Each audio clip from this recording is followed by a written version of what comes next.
Hey guys, welcome back to AIR. Tonight we have Patty out with us. We're going to discuss with you guys and show you how we weigh and measure our snakes. First, I'm going to mention to you the things that you're going to want to get to measure or weigh. My first thing that I use is a digital kitchen scale. I get this from Walmart for 15 bucks. It weighs grams. I feel grams is the best way to measure your snake. Let's see if it will go ahead. There we go. We finally got it to come to 0. What I usually do, because Patty doesn't like being directly on the scale, so what I'll do is I'll use a box. It's an old ice cream box. It weighs 182 to 184 grams. So what I'm going to do is, since it has that on there, I don't want that number being mixed in with Patty's weight. So I'm going to go ahead and zero that out real quick, so it's back at 0, and then I'm going to introduce Patty to the box and let her sit in there. After you remove them from the enclosure, make sure it's all zeroed out and everything. If you put something on it to weigh them in, make sure it's at 0, and then just gently lay your snake in whatever it is you're measuring them in.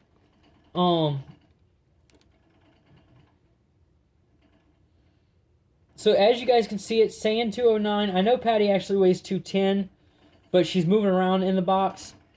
So, but I know that's right there where she's at as far as weight. But once you have that number locked in, then go ahead and record it. After you do that, if you'll notice, I just pulled the box off of the scale, and it says a negative number. Now, say if I was to take Xena out and I wanted to weigh her, and she was deciding that she wants to just lay right on the scale without the box or anything, I don't want that negative 183 because it's not going to give me her proper weight. So I'm going to zero it out again and make sure it's at 0 before I do anything else with it. Always keep that in mind, guys. And whenever you're using one of these scales, make sure it's on a flat, clean surface. If not, it'll throw off the numbers. Those scales are very sensitive. So do keep that in mind. The next thing we're going to mention is the way to measure. For us, we have a tape measure that we got from Family Dollar. We got this for $3. Works wonders. I can actually lock this piece that has the numbers on it in place to where I can actually get a proper measurement without having to worry. It's a little bit harder using a tape measure due to the fact that your snake doesn't always want to stretch out and just lay still for a minute for you to get the right measurement. So that's why I recommend using a tailor's tape also. It is easier, so if your snake likes to be curled up or have different shapes in its body while it's laying down, a tailor's tape, they use it whenever you go to measure for a suit or a dress. They'll take it and they'll put one end on your waist and they'll wrap it around you, and that's how they measure how many inches your waist is around. Those are actually easier for snakes. I'm going to lay Patty down and show you real quick, because I know she likes to kind of have that body as an S shape if she'd like. All right, come on, Mama. Get held in just a second. Can we show them? But if you guys notice the way that her body is, how she's got it kind of curled and stuff like that, what I'd do is I'd take the end of the tailor's tape. I wouldn't get too close to her nose, especially if they're an aggressive snake, because the aggressive ones will bite you if they feel like you're trying to threaten them. But with her, I could take it from the tip of her nose and be able to follow the shape of her body and actually get a full measurement from nose to tail.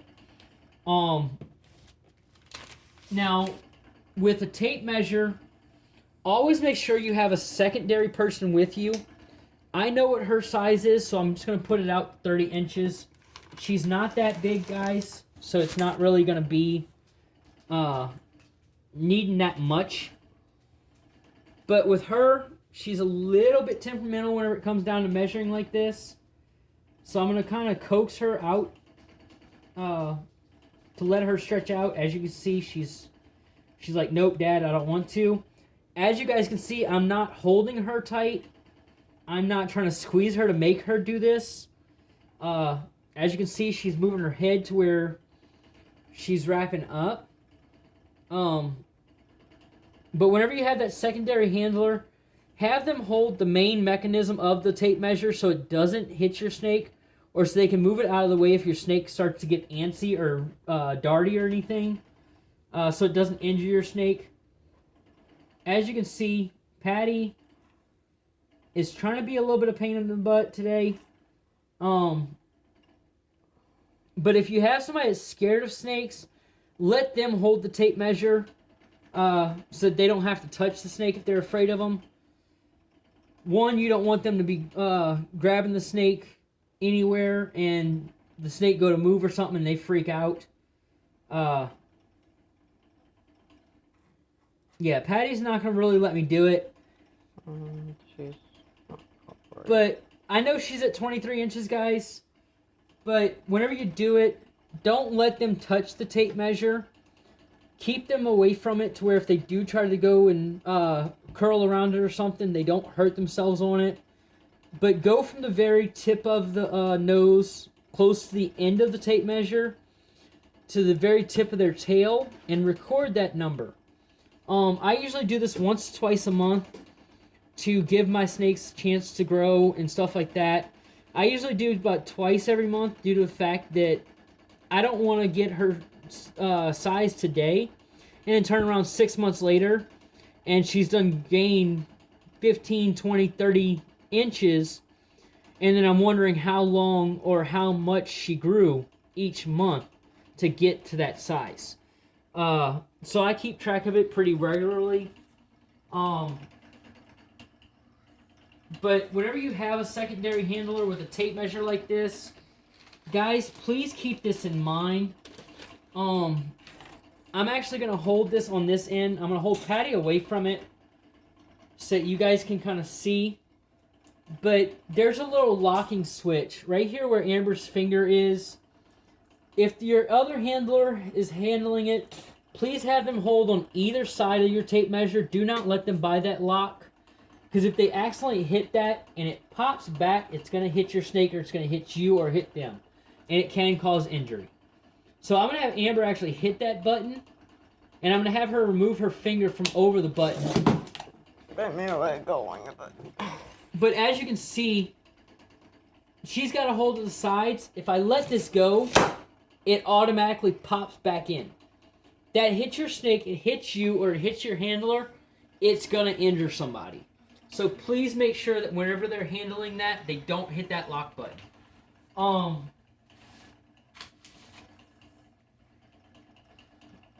Whenever you do this, like I said, gently help your snake relax and stretch that body out. Don't go getting all rough and grabbing real hard or anything, because that's going to injure your snake.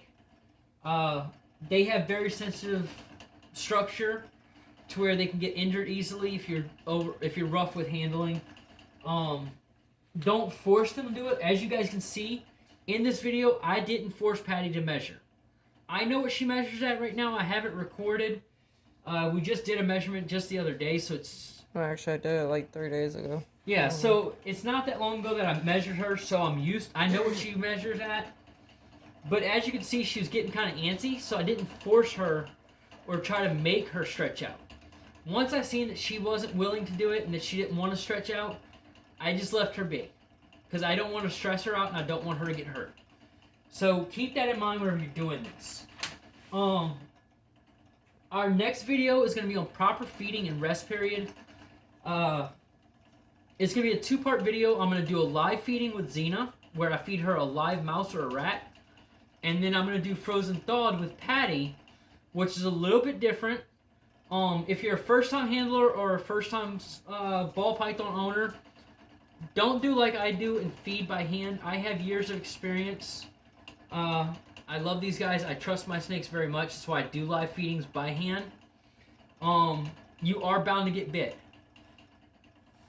Amber actually just fed Patty. She's never been able to hand feed. and she actually just got bit this past Friday because she didn't know what she was doing. So don't do that. If you feed and you're feeding frozen thawed or something like that, or if you're feeding live and you're actually trying to hold on to the prey for your snake, take what's called feeding tongs and hold the prey with that. If you have a live feeding and you feel comfortable with putting it in the enclosure, letting it run around, your snake going after it that way, then do that. That's usually what I recommend with live feeding. But with frozen thawed, they have to have that sense of it kind of moving. So if you're using feeding tongs, kind of shaking it a little bit, will actually give them the sense that it's actually trying to get away from them. And now give them the sense of, oh, I'm on the hunt, so now I get to attack. Guys, just real quick, we didn't have feeding tongs. We don't use them because he normally feeds. He was somewhere, asked me to feed her. I did know that I could be bit, so it's not like I just went in there not realizing I would be bit. So, if you're a new handler or a new owner, I don't recommend hand feeding unless you have years of experience doing it. I have experience with my girls. I'll show you the difference between their feedings in the next video. Like I said, it's going to be a 2-part. Hi, Rebel. I hear you. My daughter's cat is deciding to be very vocal right now, wanting attention. But we want to thank you guys for watching. Like, subscribe, hit that bell notification. Every time I post videos, you'll get notices for it. The more you like and subscribe my videos, the more viewers I can get. Because the more that YouTube will put a notice out there saying, hey, we got these videos. If somebody says, hey, I like ball python videos, they'll actually pop up my videos as suggested videos for them to watch. So the more likes and subscribes you guys give me, the more fans I can get. Also, if you have any questions or comments, leave them down below in the comment section. Or go to my Facebook page, AIR Reptile Rescue. I answer questions and comments very quickly. Even if it's just a thank you, I show that appreciation right back. I will comment right back, and I'll show you that appreciation right back to you. At the end of this series, right after the proper feeding and handling, or rest period, I'm going to probably do a video where it's going to be shout-outs to my fans. With the ball python series, I have 2 subscribers. One of them actually left me a really awesome comment saying thank you and stuff like that. What I'll do is if I do this, the shout-out video, I'll mention you by name or by screen name, and I will go and mention your comment or something like that, and I'll thank you for that comment, and or if it's a question, I'll answer that question. If I feel your question is very important and needs immediate attention, I will give you an answer immediately. I won't wait till video. So keep that in mind. And then after I do that, it's going to be the corn snake series. So if you guys want to be a personal shout out on YouTube for being a supporter, then like and subscribe. Leave a comment. Let me know that you're there. And I'll mention you in one of my videos. It usually comes at the end of the series whenever I do just shout outs for everybody. So keep that in mind, guys. If you want to have a shout out video, the more you guys comment, and even if it's just to say thank you, I'll mention you in that video. Our next series is going to be on corn snakes.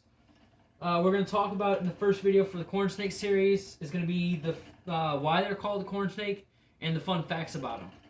It's going to start out just like the ball python series. It's going to kind of run the same as the videos like the ball pythons. We're just going to tell you the difference between the ball pythons and the corn snakes. And tell you why they're different. So, we're going to say goodnight from AIR. Patty wants to say goodnight to you guys. Actually, all of my other animals decided they wanted to run up front. They were back here just a minute ago. But, guys, no question is a dumb question. Ask me anything. I love answering questions for you guys. I love helping y'all learn. I learn new stuff every day, so I only do these videos as personal experience with these guys, not as an expert. So feel free to ask me anything. If I don't know the answer, I'll do hours of research just to get you that answer. So good night. You guys be safe. If it's snowing where you are, we're sorry. I miss the snow. I wish I could have it down here. We are cold, so we are gonna warm Patty up a little bit, let her lay on Dad for a little while and rest, and then we're gonna put her in an enclosure. I may sneak Xena out while her mom is sleeping and hold her. So we'll actually see you guys in the next video, which is gonna be the feeding video, which is actually a pretty awesome sight to see. And we'll talk more about feeding and things like that. Good night from AIR. Our slogan here, as you guys may know, is we love what we do and we do what we love.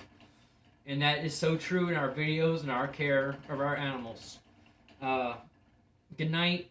Come back and check us out. Stay tuned for the next one, guys.